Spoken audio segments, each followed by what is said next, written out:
Hello and welcome to Trashy Divorces. I'm Alicia. I'm Stacie. Thanks for coming back to join us. We have two scintillating stories for you this week. Hollaback Girl. Some Gwen Stefani as our episode title this week. We have two different kinds of trailblazers this week. Kinda, yeah. Stacie, you covered... I took a look at Sarah Palin, whose divorce wrapped up in March, but it was kind of low-key. It was not a super hyped thing. Just an interesting figure in the culture and sort of what she presaged. You have another trailblazer who is unequivocally lovable. Beautiful and invented everything. If there's a trend, Josephine Baker did it first. Pick one. Any trend. She did it first. 4-time divorcee-ish. 4 times married, 3-time divorcee. It's a good story. It's a good story, y'all. Before we get started on the episode today, let's bring out the magic mirror and give some big thanks to our new Patreon folks. Yes. Who joined Team Trash Candy this week. Thank you so much to Shannon, Rebecca C., Danielle H., JC, Margarita T., Michelle I., Alyssa L., Crystal T., and Jen N. Y'all are the best. We also had some new trash candy connoisseurs this week. We do. Thank you so much to Samantha L., Lisa O., and Colleen K. for upgrading. Y'all are awesome. You're just the best. What do we put on? You took over Patreon this week. I did a Patreon takeover in honor of my birthday this week. Yeah, you had a creative sprint. We had our regular Trashy Tidbits on Tuesday, and then I did a deep dive with the sad passing of Olivia de Havilland. Did a deep dive into Olivia de Havilland, her life, her marriages, her divorces, and the feud with her sister, Joan Fontaine. That's wrapped over 2 episodes. That was pretty fun. Oh, we also did the follow-up of Wonder Woman and talked about the real-life relationship that manifested the character of Diana Prince. Relationships. Good point. Good point. Interesting story, for sure. All right, well, are we ready to just dive into this? I ain't no hollaback girl. Let's go.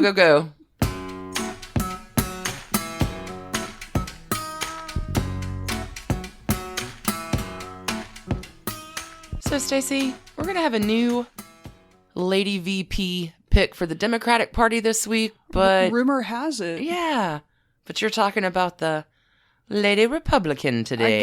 The second. So there have now been 4 women as part of presidential tickets in the United States. Fantastic. In all of... Well, I guess that doesn't count, like Victoria, like the long shot can't, but right. In terms of party nominees, Geraldine Ferraro, Sarah Palin, Hillary Clinton, and whomever Sleepy Joe Biden picks. That's 4. So we'll be the 4th. Wow. Yeah. Okay, so covering Sarah Palin, who recently divorced. Undercover, too. Like, you would think quickly and quietly. Like, we knew it was happening, but... Right. She's been very... Yeah, and Todd Palin has been absent from media, which is kind of normal for him. He's not a big publicity guy, I don't think. But anyway... Spill the trash. Yes. This story was requested by Liz J, Tiffany W, and Lisa O in our Facebook group. Thank you. Thank you very much. So yeah, with Sleepy Joe Biden set to announce his vice presidential pick next week or maybe the week after that, we don't know. And with that pick destined to be the 4th woman to join a presidential ticket in American history, we thought it was time to dig into the recent marital unraveling of the 2nd woman to join a presidential ticket, Alaska's former governor, Sarah Palin. Have to say, when we learned that the Palin marriage was breaking up last fall, I was surprised. The family is epically trashy, but in a way that's so unselfconscious that it's almost refreshing. They're just like, sure, we're a mess, but we're Palins. Claim it. The family that trashes it up together. Well, they don't stay together, it turns out. So, sorry to burst that bubble. Friends, you may remember that hot summer of 2008 when a little-known governor from an out-of-the-way state blasted into the bleeding heart of American politics when John McCain, the mavericky Arizona senator who was the Republican nominee to succeed George W. Bush, pulled her from kooky obscurity and nearly made her the vice president of the United States. He was like 4 points up in the polls when he made, like, she was a big boost to his campaign at the time. Like, it's like so close. It really, really could have gone that way. Sarah Palin did not come to us alone. Thank you for that, Sarah Palin. We got to meet her family. Husband Todd, the handsome oil field worker and snow machine racer, and their 5 whimsically named children, Track, Bristol, Willow, Piper, and Trig. The Palins. Meet the Palins. Yup. The country was treated to a festival of weirdness, massive amounts of both sexism and objectification from the press, and a style of rabid populism that we've come to know well. This went on for months. Trendsetters. Pathbreakers, which turned all of the Palins into a subject of fascination for years. I think Bristol Palin even now is on some MTV reality show. So interesting. So yeah, when the news broke last fall that Todd, after 31 years of marriage, had filed for divorce, there were far more questions than there were answers. 31. Kind of still true. We still really don't know what the specifics were there. They've kept it very low key. For once in their life? For once in their life. Yeah. So let's see what we can dredge up for you, dear listeners. Sarah Louise Heath was born February 11, 1964. Ooh, Aquarius She girl. is an Aquarius. Her father was an educator and her mom worked in a school. And when she was a baby, the family relocated from Sandpoint, Idaho to Alaska, where her dad had a teaching job waiting. By 72, the family had settled in Wasilla, Alaska, a smallish town about 45 minutes outside of Anchorage. Okay. She went to Wasilla High School, where she played basketball, ran track, and first met and fell in love with Todd Palin. Young love. Todd was born September 6, 1964. He's a Virgo. So Todd had grown up on the mean streets of Dillingham, Alaska, which, just looking at Google Maps and stuff, looks like a picture-perfect little fishing village. Aww. Tucked away onto, like, just a little cutaway on the Bering Sea. I mean, really pretty. There's, like, a shot from an airplane, and there's just the mountains behind it, but it's, you know, flat because it's sea level. Anyway. It sounds lovely. At some point, his family moved inland, and like his future wife, he graduated from Wasilla High School in 1982. Todd sounds pretty classically Alaska. He's apparently the quiet type. He's never really looked for fame or attention, although he is a champion snowmobile racer. Really? Yeah, he's won the Iron Dog race 4 times. Holy dogs. It's like the Iditarod, but on longer because they're on machines. Anyway. Wow. So after high school, he took some college classes, but like a lot of young men in Alaska, went to work in the lucrative oil and gas industry. He would become a production operator for BP on the North Slope. He's also a small plane pilot, which is also really common in Alaska. Man of all trades here. Yeah, well, to get around, it's such a big place. Like, it really helps to have your own little plane. He's a commercial salmon fisherman during the summer. And he engages in that most Alaska of sports, snowmobile racing.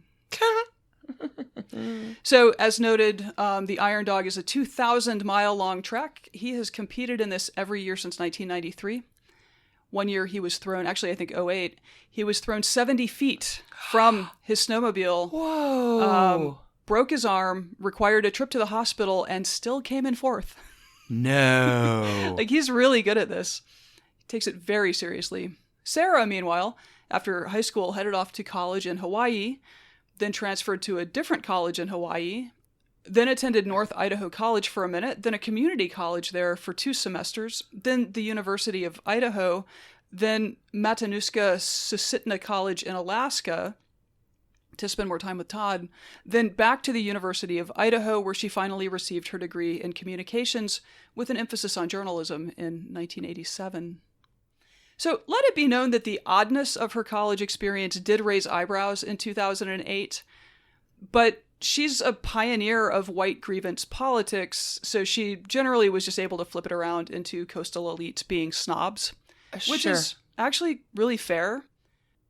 I can't, like, looking back on myself at like 18 to 24, the idea of navigating all of these like schools' transfer systems. There's a lot going on. Applications and deposits at new, like, that just anyway, administratively, that just seems like a ton of extra work that she just did for some reason. So, all right. Who leaves Hawaii?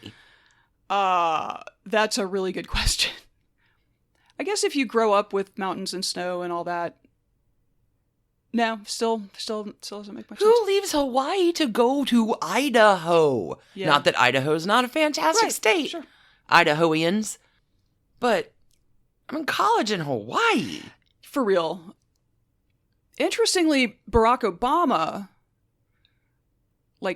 left Hawaii to go to college, I think. I forget his biography. But it's very strange. So that year, with Sarah Palin and Barack Obama both on tickets, those are the last two states to join the Union. I think Sarah Palin was the first Alaska governor who was born after statehood. Ah. Because it only became a state in the 60s. Right. It's really interesting. Quite recent. Anyway, there was a lot going on that ticket that was on those tickets, that it was a very interesting race. Okay. In the end, she had her degree, and she ran, not walked, back to Alaska and to Todd. She did some light journalism as a sportscaster in Anchorage and covered sports for the Matsu Valley Frontiersmen. And in August 88, after a disappointing fishing season, left them broke, but closer than ever, they eloped. Loving Alaska. Yeah, I mean, but think about it. They'd been together more or less since high school. I mean, they may have had periods where they weren't, I don't know. She says they wrote letters to each other and stuff, but that's a long, 6 years is a long time to manage. Anyway, whatever. So they get married. It's perfect. Track is born the next year. In total, they'll have 5 kids. The last is Trig, who was, I think, kind of an oopsie baby, born in 2008.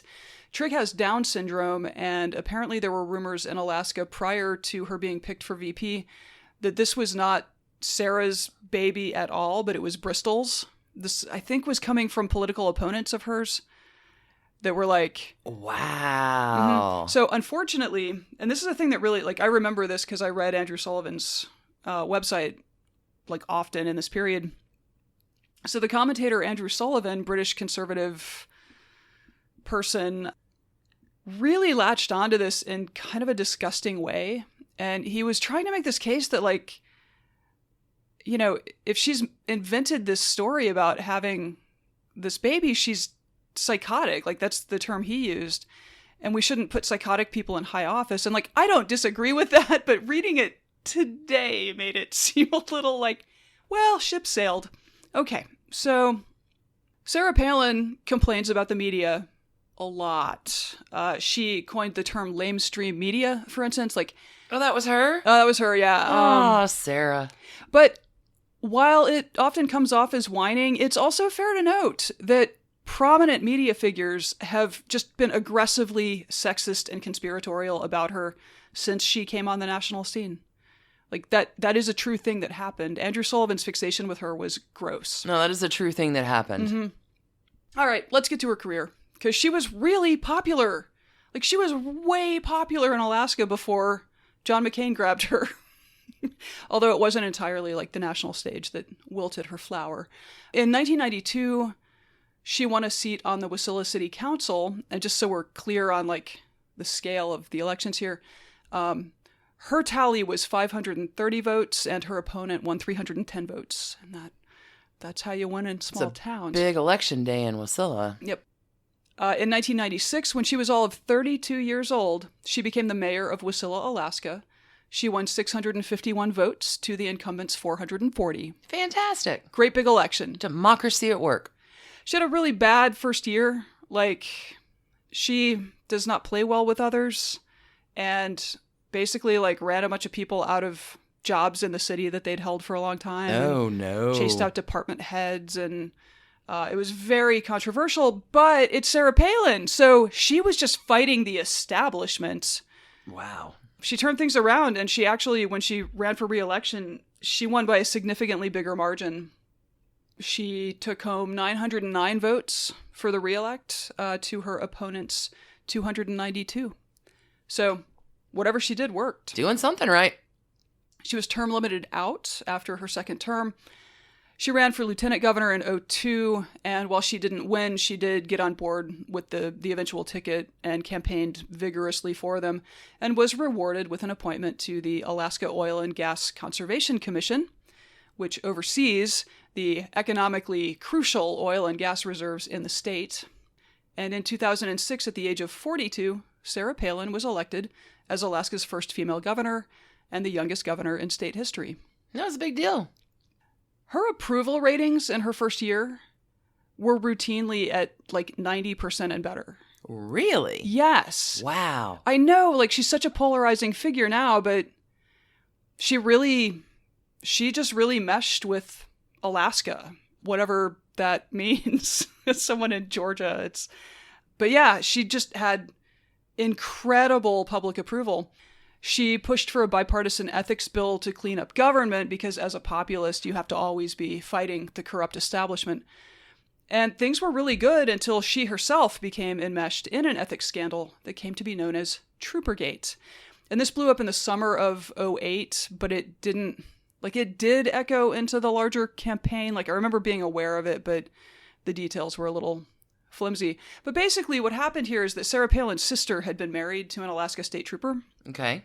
Marriage fell apart. So in 2005, they go through a nasty, nasty divorce. But the dude's still a state trooper. And as part of the divorce, like, the entire Palin clan had, like, come together to write out, like, sworn affidavits about stuff that this dude, Mike Wooten, had done during the marriage. Oh. And take it to his boss. Like, they were trying to get him fired from his job. Yikes. Right? Yeah, super yikes. Because they have kids together, and, like, you're gonna get the guy who's gonna be paying you child support fired. The judge was really mad about all, like, he just thought the Palins had lost their minds.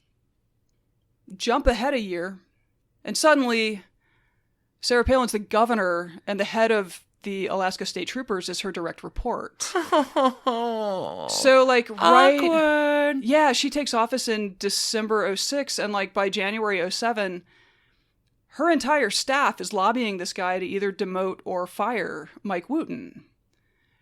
Like, I think, like, there were some, like, actual instances of misconduct, but nothing super egregious. I think Wooten did end up being disciplined for 10 days or something. Like, it was just a thing. Okay.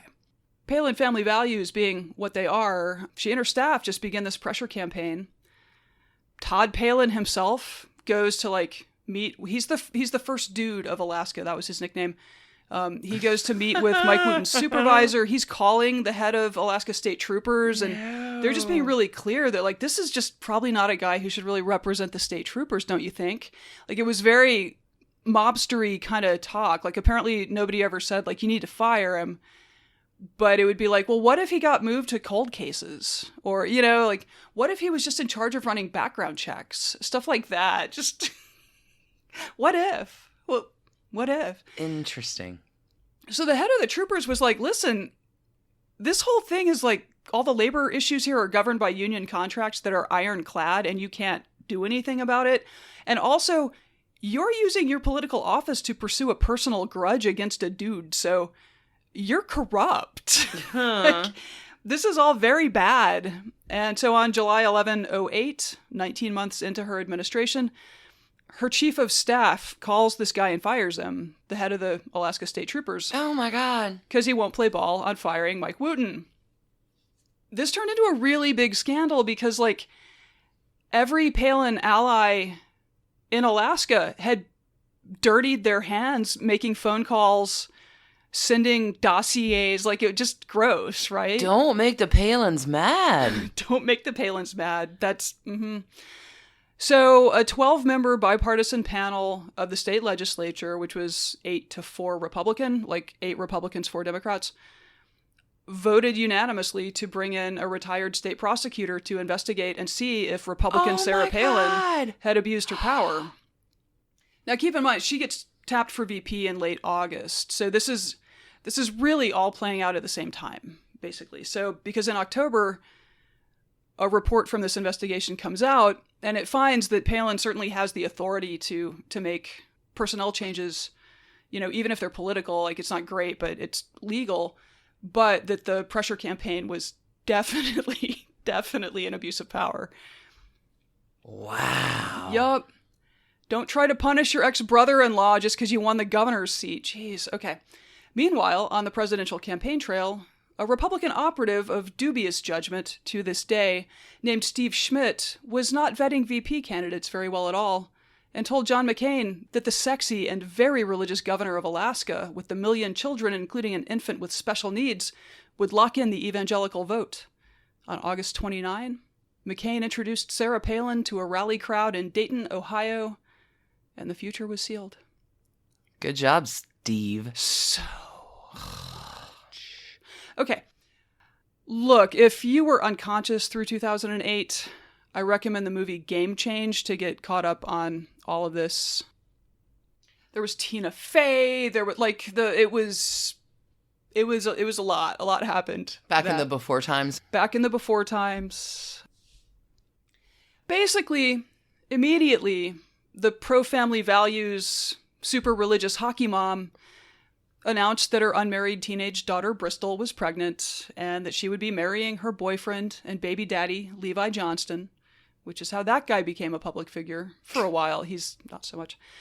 Their baby Trip was born that December.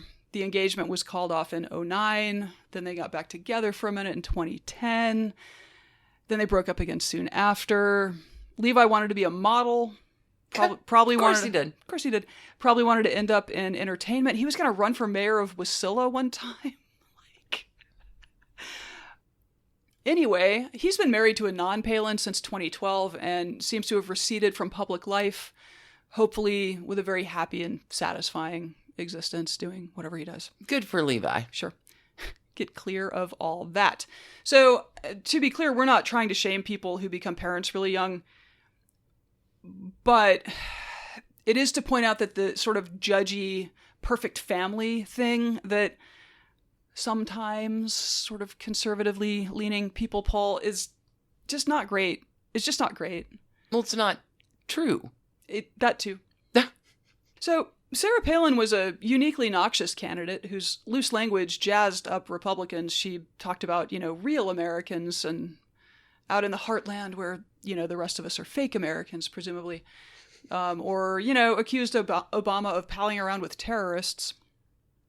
This kind of made it clear to everybody else that there was something really wrong over on that side of the house, but I think also we can make an argument that it's gotten considerably worse in the years since. After the election, Sarah and the family returned to Alaska, where she was, after all, still the governor. But now she was also a sought-after conservative celebrity. She started appearing on Fox News shows. She launched her own PAC. This would have capitalized on her new ability to exert influence in Republican politics and probably also took in a lot of money, I guess. I was going to say there's probably a grift. I don't think she has it still. Interesting. Anyway. That summer, she abruptly resigned as governor. It turns out that those ethics charges from Troopergate were still percolating, and legal defense is expensive. So at the time, I think we remember this, it was like she was just sort of an item of mockery. But worth noting, they apparently ran up they ran up. The legal bills that accumulated were something close to $500,000 for them. What? And the state of Alaska, in the aftermath of this, changed the law to help financially protect elected officials who face ethics charges that they're ultimately cleared of. Because the risk with this, the Palins didn't come from great wealth. They're not legacy rich kids, right? And so the risk with this is that you could chase any non-rich politician out of office just by flooding them with legal bills, for sure. Which is really dangerous. And I'm not sure I really appreciated the extent to which they were financially on the hook from all of this. Although, again, that pressure campaign was probably illegal. Anyway. So she'd go on to do reality TV. Mark Burnett produced Sarah Palin's Alaska for TLC. And you have a video of Kate Gosselin going camping with... The singular best moment in 2010 television programming is Kate Gosselin, previous Trashy Divorces alum, visiting Sarah Palin and everybody goes camping, and it lasts for like 2 hours. Along a rainy stream bed. It's very pretty. Kate is unhappy. Yeah, I'm sure she's an unhappy camper. Had it been a sunny day, that might have gone a little differently. Sarah Palin also signed on with Fox News for a while. But, like, I think in the end she was even a little just too much for Fox. Like, I don't know. She's such a strange person to watch from out here. I don't know. The journalism major and media critic, self-appointed in both cases, kind of immediately got herself into hot water on Fox by repurposing interview footage of LL Cool J and Toby Keith and presenting it as though she had conducted these interviews, and both of them were like, I've never met that woman in my life. You don't. That's not journalism. That is... Nope. Fake news. I want to share one particularly fun Palin family adventure from 2014 before we move on to the trash can section. According to reporter Laurel Andrews at the Anchorage Daily News, on September 6th, the whole Palin crew rolls up to a home in South Anchorage in a Hummer limousine and joins a birthday party being held for some friends of the family. Oh God, I forgot about this. They're also celebrating Todd's 50th birthday, and everybody's cool until they aren't. Ooh. Police are called when a melee involving at least 20 people breaks out, including the Palins. Police are called. Audio of the interviews on scene will later be published. It's delightful. Willow Palin tells the cops that she was pushed by an older woman and the homeowner punched her sister Bristol. Oh, no. Bristol, who is described as heavily intoxicated in the police report, says she was pushed to the ground and dragged. They took my $300 sunglasses, she says. They took my fucking shoes and I'm fucking just left here? There are pictures, too. When the cop asks her to list her injuries, she said, my fucking knees, my face, where's my shit? I have a 5-year-old in the car. You have a baby? In a bar? In a bar fight? Oh, whoa. It was lovely. Eventually, the Palins start arguing with the cop about why other partygoers are being allowed to leave after he let one go to the hospital. No. One witness tells of watching Bristol punch the homeowner in the face. This apparently happened when the guy stopped Bristol from attacking a female partygoer. Oh, my. One of Todd's old friends and another Iron Dog racer explains, the night goes on, drinks happen, the Palins' kids are drunk, and they got intermixed with some of my employees, and I think all hell broke loose. Wow. Track Palin was apparently so drunk that he thought they were in a completely different town. He'd been fighting with his dad before the larger altercation started, and the homeowner tells the police, these Palins running up here on my property acting like they own it is not gonna fly with me. I don't give a fuck if their name is Palin or fucking Obama, because they don't mean shit to me. Whoa. Temper's running hot in Alaska. Woo! All right, the audio's online. We'll have it linked in show notes. Quite a treat, and of course no charges were ever filed, which is completely par for the course. The older kids have been a bit of a mess. Bristol has alternately campaigned for abstinence and had children out of wedlock. She was briefly married, May 2016 to August 2018, to Medal of Honor winner and retired Marine Dakota Meyer. They have 2 children together, one from during the marriage and one from before the marriage. Apparently during the divorce, Bristol was texting with a friend from another reality TV show that Dakota was a coward who didn't deserve his Medal of Honor. Oh, no. And sure, divorce is nasty and gross and terrible, but that is a fucked up thing to say. About the father of your kids? Yeah. And a Medal of Honor winner? Yeah. Yeah. She's also anti-gay for some reason. Okay. Track has had a lot of problems, including several assaults, one of which left his dad with a bloody head. Wow. At the end of 2019, one of his exes, with whom he shares a child, asked a court to let her drop Palin as the boy's last name, since Track has no relationship with the kid. Oh, my. And the name itself carries quite a bit of baggage. So this ex had been the victim of a 2016 domestic assault by Track that left her bruised, and which included him pointing an AR-15 at his own head and screaming that he was going to shoot himself. No. As of March of 2020, Track had not even responded to the petition about his son's last name. Okay. Yeah, there's real trouble. It's a complicated family dynamics. It really is. Like, I know this is a comedy show. My purpose here is not to make fun of people who are clearly having serious issues that are interfering with their quality of life. So it was that sometime between, say, start of September and end of October 2019, that Sarah Palin sat down for an interview with James Dobson, the evangelical writer and speaker who founded Focus on the Family. I think they were on the phone, actually, but whatever. In the interview, she revealed that in June, she learned that Todd was divorcing her when the attorney he had just hired emailed to let her know that she had been retained. What? Presumably this was a, and you should seek counsel as well type of message. At the time of the interview, she said that they were trying counseling, but that when Todd did actually file papers on August 29th, just after their 31st anniversary, quote, I thought I got shot. Wow. She told Dobson that she hoped for, quote, God's will to be done, but that God would make sure that we know that the grass isn't always greener on the other side.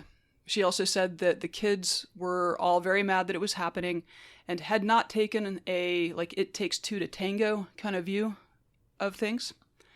So we don't know, like... It's all very ambiguous. Uh-huh. Uh-huh. It does make it seem like the kids are on her side, which would suggest something.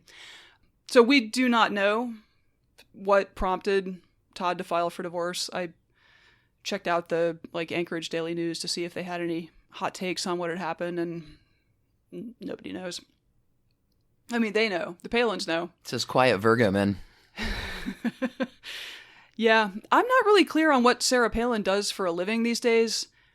So the PAC is gone, and if you try to go to Sarah PAC, it takes you to her .com of her own name, which is allegedly some kind of freedom lovers media site. Okay. But she doesn't write for it, as far as I can tell. All the writing is done by someone else. Okay. She has something called Mama Grizzly Radio, but it's hosted by some dude, which makes perfect sense. I think that's on Sirius XM too. We have a contact in Alaska, of course, and he seems to think that the Palins may not even really live in Alaska full time anymore. I guess they bought a home in Arizona at one point. But they are in the state enough to be eligible to get their annual permanent fund payouts, which every resident of Alaska gets a payout every year from oil revenues.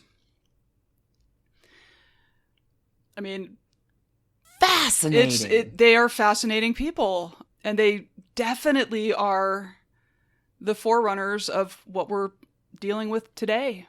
I mean, I thought about the Kardashians a lot when I was putting this together, because the Kardashians also kind of, they've got that weird tight-knit family thing where they all, in theory, I mean, I think it works better with them, where they all support each other and their ambitions.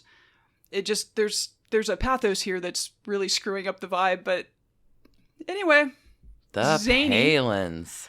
Zany, troubled, sometimes really mean, the Palins. So, trash cans, we've got 2 adults, 5 kids, 7 grandkids so far in 31 years. That comes to 45 snow-covered trash cans, possibly full of fish guts. Wow. And that's the Palins. That's a hell of a story. There was so much. 31 years. Yeah. Congrats on that. I mean, I don't know. That's a long time to make something work with another human. That, something admirable about that. I don't know what happened at the end, but, they probably had a lot of really good years together, and they've still got, their youngest, I think, is 12 right now, so they're still co-parents. And well, and the tricky thing, the divorce happened quietly. Months ago? Yeah, well, not publicized? It finalized right as the lockdowns started, so it didn't even, I don't think anyone was paying any attention. Yeah, I think it was start of this month or whatever when, reporters finally got around to writing about it. No one was paying any attention? Yeah. All right, let's take a quick break. Yep. Trend setter. All right, back in a minute.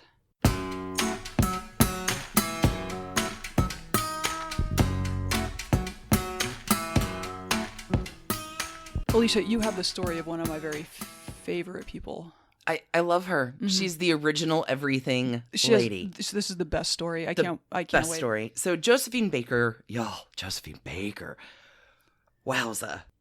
We talked about Josephine Baker on Patreon a few months ago within the April in Paris series. And her story is just way too good not to share for our Sunday audience. So I pulled the Patreon story out, did a little magic, some costume changes, and I have restyled it for... I'm sensing a theme. Our Sunday audience. Josephine Baker. 4 marriages, at least 3 divorces, perhaps a little bigamy too. Josephine Baker, y'all, trendsetter.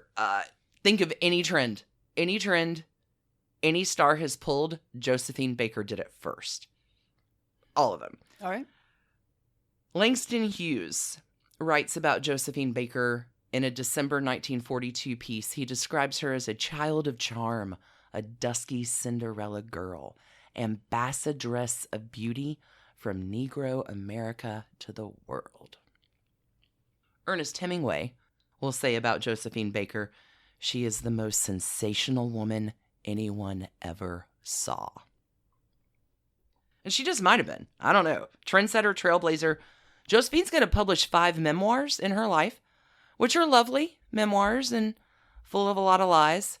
Or the memory that she holds in her heart. The truth lies in everyone's heart. She's a legend. The story she is telling about herself, yeah. Let's talk about it. Frida Josephine McDonald was born June 3rd, 1906. She's a Gemini gal. Josephine's mom, Carrie, is a washerwoman in St. Louis. Carrie is the adopted daughter of freed, enslaved people. Carrie's the first in her family to know how to read and write. Carrie is striving for better things in the world. She has dreams of stardom. She and her boyfriend, Eddie Carson, are in vaudeville together. He's a drummer. They have ambitious dreams. When Carrie's parents find out Carrie is pregnant, she's kicked out of the house. What is a little unusual here, Carrie will give birth to Josephine in a white woman's hospital, which typically only occurs when the father of that child is also white. Eddie Carson is claimed as Josephine's father, but he is not her There is reason father. to believe, yeah. Mm-hmm. Okay. The assumption is that Josephine's father is one of the members of the family that Carrie was working for as a domestic at that time. But Carrie and Dad-ish, Eddie, will have Josephine make her stage debut at the age of 1 in their little vaudeville act. But pretty soon after that, Eddie out. Carrie will remarry. There's complicated family dynamics here. Josephine grows up in the Mill Creek Valley neighborhood, which is a mixed low-income neighborhood in St. Louis, rooming houses, a number of brothels. Josephine's hungry and not at all supported in ways that a kid should be. When she's little, like 7, Josephine gets a job where she is working as domestic help. And this is so sad to me. She is told not to kiss the white babies. Do not kiss those babies. Also, one day, Josephine puts too much soap in the laundry, and the nasty white lady that she works for will burn Josephine's hands because of this. There is perhaps some sexual abuse in the home going on as well. And Carrie is like, this family's going to kill you. I guess you should go to school. Yeah. Good. Which Josephine does, but by the age of 10, so it's 1916 at this point, Josephine is going to spend 67 days in school that year. Not a lot of school. By 11, 12 years old, Josephine is mostly skipping school, most all the time, spending her time at the Booker T. Washington Theater in St. Louis. She really likes the animal acts and the female impersonators. I feel like you've just placed a gun on the stage, and that we'll come back to that later. You have your the roots of it all are right here. Okay, the other thing that is happening, in addition to the time that Josephine is spending at the Booker T. Washington Theater, Josephine is also doing some sex work. $1 a sex work act. And Carrie finds out. Mom finds out. And Mom is not pleased. So Mom comes up with a fantastic solution for her 13-year-old daughter. Let's get her married. That'll solve the problem. Wow. Just a lot there, isn't there? Hubby number 1, Willie Wells. Josephine is 13. It is 1919. Willie is twice her age. He's a steel worker. And honestly, maybe Willie Wells is a good dude. I don't know. But you're married to a 13-year-old who, in the first place, does not want to be married to you. Besides, it probably, I don't know, it's got to be illegal. This marriage does not last long. 2 weeks in, they get in a big fight. Josephine will break a beer bottle and will take that broken bottle to Willie's head. Willie leaves. Willie does not return. Surprised. Divorce number 1, done. It happens in weeks. Hard to see. But Carrie's not going to be deterred. Here comes husband number 2. Another Willie, Willie Baker. This marriage happens in 1921. Josephine is now at the very mature age of 15. Josephine has also been working on stage with a vaudeville troupe. And Josephine is like, hey, St. Louis is kind of a dangerous place if you are a black woman. And I think I'm just going to leave here and head on out to Philadelphia with all of my theater kid vaudeville friends. Which she does. No need for pesky paperwork. Just bye, Willie. See ya. So at the age of 15, 2 marriages complete. Precocious. Josephine Baker is also at this time taking a lover. Her name is Clara Smith. She's a performer. She is known as the Queen of the Moaners. Just great. What does that mean? Okay. This will get Josephine to New York City, where she joins the chorus of Shuffle Along, which is the first all-black revue on Broadway. And she breaks the line. Like, she's supposed to be in the background, but she'll make silly faces and mug for the audience, and she'll get fired. But then she gets rehired because, as the papers have reported back then, quote, the crackers loved it, unquote. Josephine is going to become the highest paid showgirl on Broadway. She's a hit. In 1925, she gets called for the ridiculous sum of $250 a week to headline a show in Paris. She's 19 years old. This would be like $15,000 a week today. Okay. Good Lord. And you get to go to Paris. 1920, going to Paris. She doesn't know the language. And she kind of is doubting taking the gig. But little does she know that Paris is the best city in the world. Mm-hmm. There are no Jim Crow laws. Like, Josephine's a kid who was 11 years old during the St. Louis riots in 1917. Paris, she doesn't have to change train cars. She can book a hotel room. It's a brand new world. Paris is lit. Josephine is going to introduce Paris to the Charleston, to jazz hands, to the twerk, also mini skirts. Huh? There's 16 plastic bananas, Bananas, hence the connection of the tie-in of the song. And these bananas on this low-slung miniskirt are all pointed up, so it is quite provocative. Like, she's on stage pretty much doing everything but penetration, and Paris has never, seen anything like this. She captivates Paris. She is nude and weird and awesome, and she's an instant success. She is a symbol of the jazz age. She is introducing the world at this point to the concept of Black is beautiful.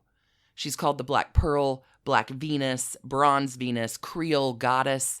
Josephine is doing it. In that same 1942 piece, Langston Hughes will describe her taking Paris by storm this way.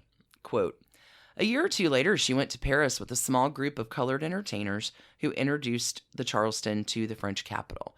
Josephine was not the star of the group, but she made the biggest hit. She was then only about 17. Her lanky child's figure, her grotesque sense of rhythm, and the warm chocolate skin of the body that she used with such abandon fascinated the Parisians. Almost overnight, she was a star." Unquote. Things are going great for Josephine in Paris. She's going to hook up with a fake count in 1926. Giuseppe. How is he fake? Is that... Oh, he says he's a count, but he's not a count. Oh, okay. I mean, he's a fake count. Oh, of course. I'm Count Giuseppe blah, blah, blah. Everybody calls this guy Pepito. He's a gigolo. He's a con man. But, oh, he has a fancy monocle, too, that he wears around. Don't we all want one? But the thing Pepito does do is gets Josephine's career on track. He'll get her roles in 3 silent films from 1927 to 1935. It gets her a recording contract. She will perform at the opera in Paris in 1934. Like, Pepito is great at her management, but lousy as a lover. They do the fight, they leave, they come back. This relationship goes on for like 11 years, from 1926 to 1937. But during this time, like, Josephine's touring all over. She's doing cocaine in Berlin. Like, from 20 to 31, she is making a fortune in a world without the type of racism that she has grown up with, and having a marvelous time. She's living a life that could not be hers in St. Louis. Probably anywhere in America at that time. She's touring Europe. She's a sensation. Oh, she's picketed by the brown shirts. Oh, well, that's a point of pride right there. For real. Make Nazis mad. Yeah. She's called subhuman and immoral. She says, I'm not moral. I am natural. She moves. Also, I love that Nazis want to dictate who's human and who's not. Josephine will move into a marble palace on the Champs-Élysées. She'll open a nightclub in Paris called Chez Josephine, with a sister club in Berlin that never closes. It's Early Waffle House. Open 24 hours. Doors never shut. Oh, that's funny. Mm-hmm. Josephine will wash dishes in her club late at night. Josephine brands everything. Josephine, I mean, this is Pepito too. He really is a good manager. There's this line of Josephine dolls that are like the Cabbage Patch Kid craze of Christmas. This is 1926 for girls. Everybody wants a Josephine doll. She's making a fortune. That's so like I had not any idea that had Josephine happened. dolls. Mm-hmm. Josephine also is going to have a beauty line called Baker Fix. There's a hair product that is actually going to make her more money than her music ever will. Wow. Which is interesting. Oh, a few other trends here. Josephine is the first woman to gender bend by wearing a full-on tuxedo. At that point, Marlena Dietrich had donned a top hat, but never the whole affair.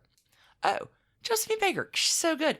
There's also an incident with some bad relaxer that happens in her hair, but that's okay because she's going to turn that into a trend as well with the finger-waved hair. Oh.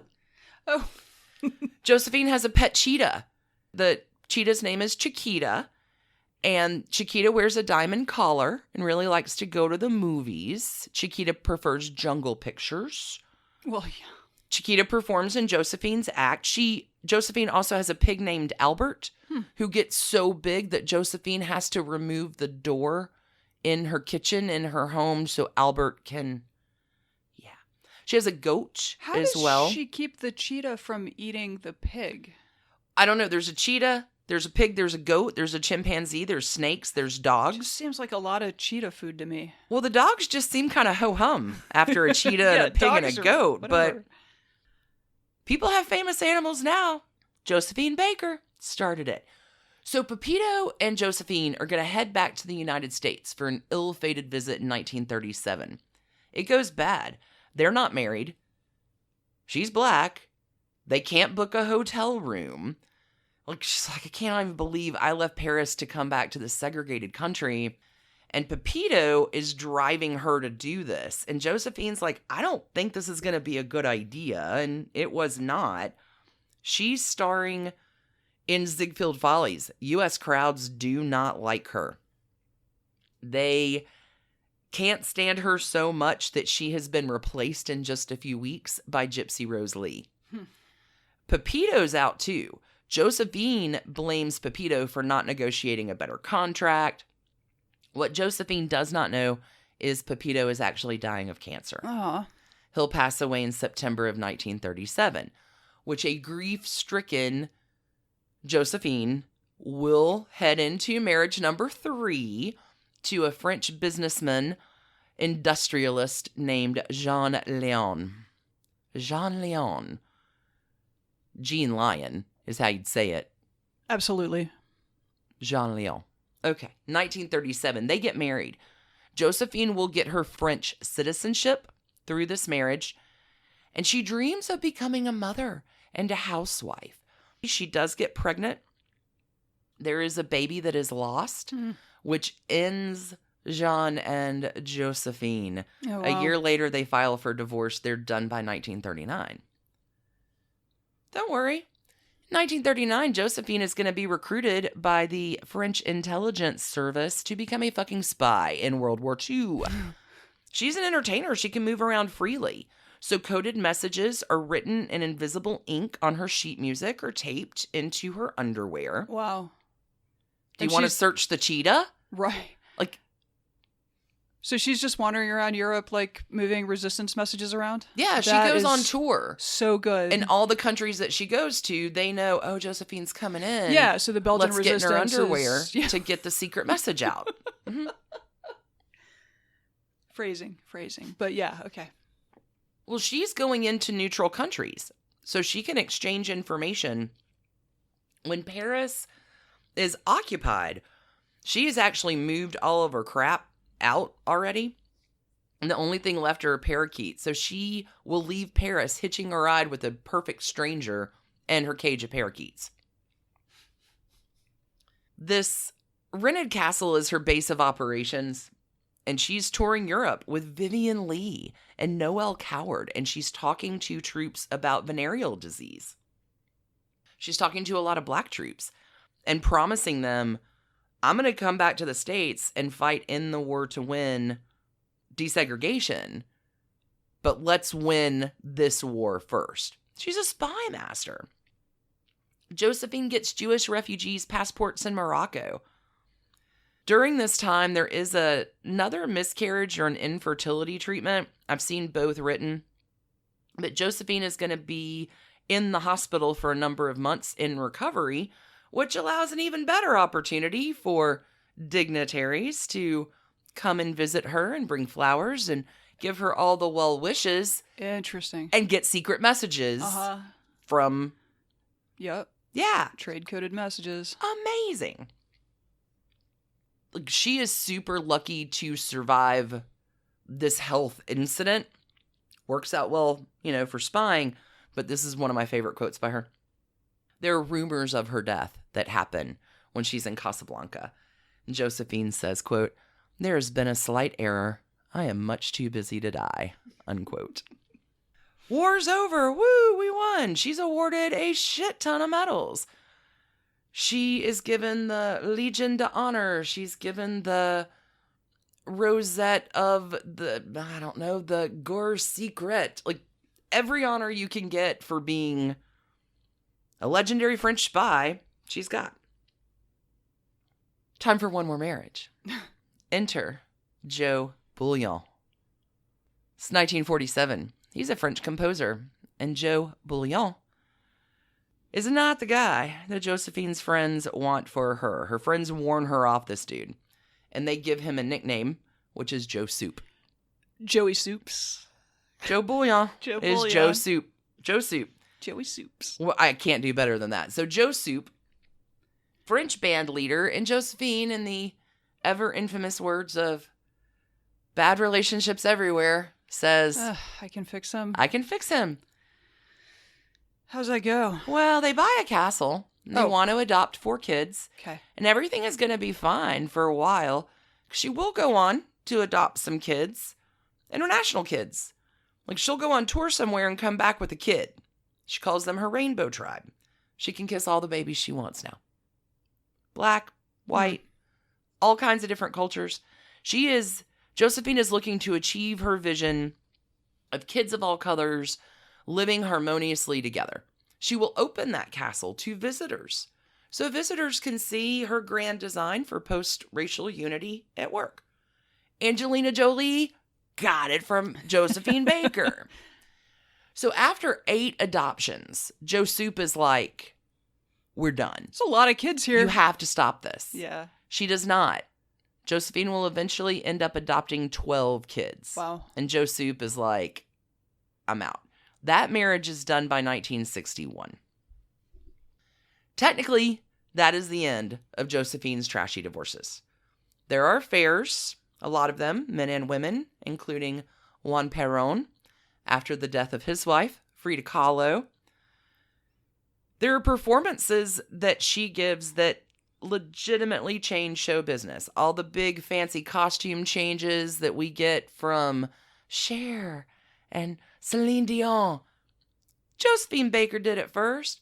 There's a wax museum about her life in Paris at one time, a mini golf course, a restaurant, a casino. Move over, Jimmy Buffett.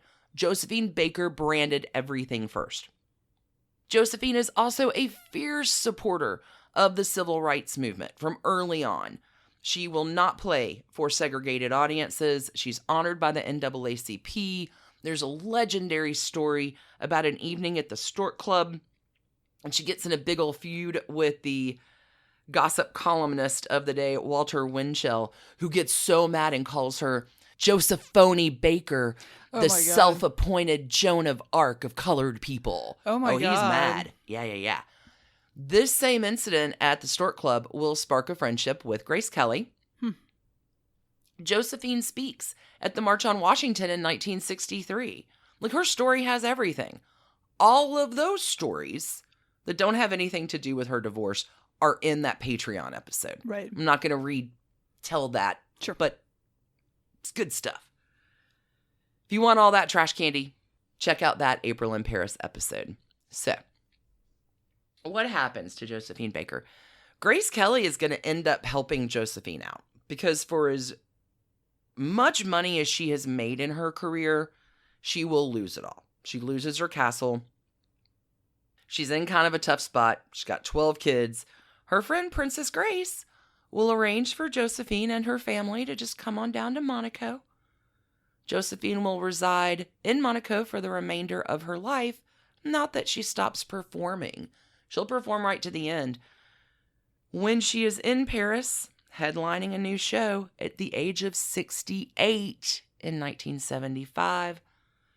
April 12th, Josephine will suffer a cerebral hemorrhage in bed.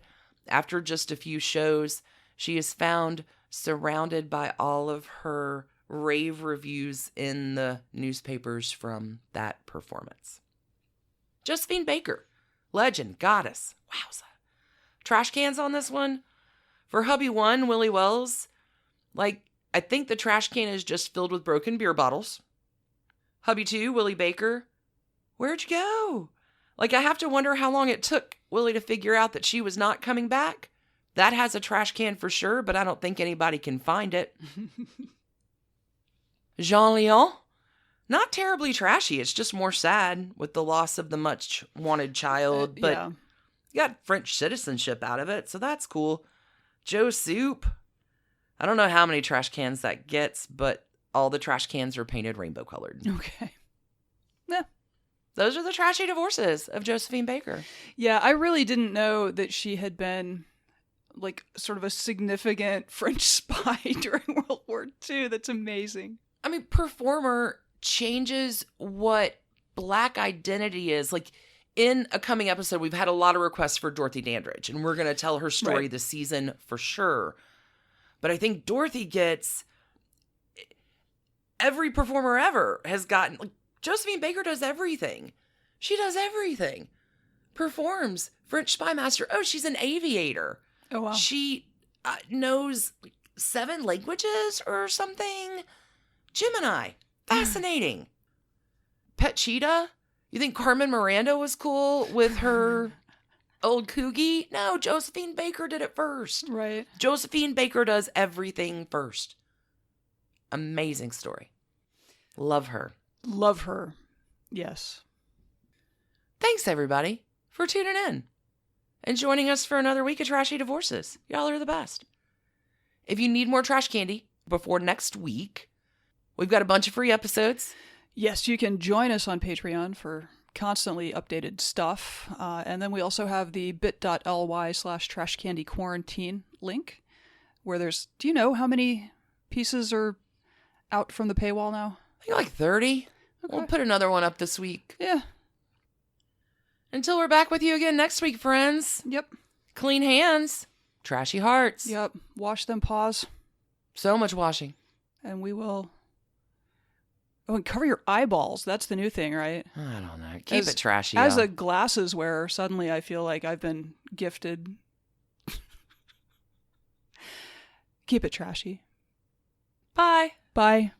Trash Pandas, thanks for listening. Trashy Divorces is written and produced by us, Stacie and Alicia, for Hemlock Creatives. You can contact us at trashydivorces@gmail.com. Our art is by Sydney V. Smith. Sydney V. Smith at carbonmade.com. And our music is used with permission of Ratsy. You can find her at Ratsy's store on Instagram. Check out episode sources, photos, soundtracks, merch store, and more at trashydivorces.com. Need more trash candy? Our Patreon community includes some of the bestest humans around, as well as a bunch of bonus content every week. Join the fun at patreon.com/trashydivorces. Last but not least, come play with us on social. We are at Trashy Divorces at Instagram, which Alicia mostly runs. Twitter, which Stacie mostly runs. And on Facebook, which we split. We also have a Trashy Divorces discussion group on Facebook if you want to chat with other Trashy Divorces listeners. Thanks again for listening. Keep it trashy, y'all.